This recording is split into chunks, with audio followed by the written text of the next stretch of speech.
I assure Nigerians I will do my best. I will not disappoint the president. I will not disappoint this country. I will not disappoint my party.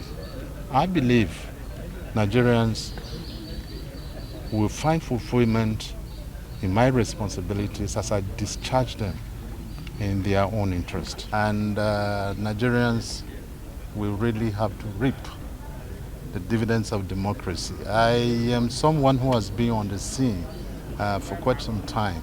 And if you know the woman we are serving, Asiwaju Bola Ahmed Tinubu as president, we just have to follow his footsteps. He has never been in the gallery. My husband is a very hard-working man, very humble, kind, compassionate. He relates with people very well. And I know this time too, he will do the best. It's a factor of exaltation. Out of the many states, Benue is chosen, and it's one of our sons whom we're all proud of. We're very confident, too confident, that he's also going to deliver, and the nation is going to be proud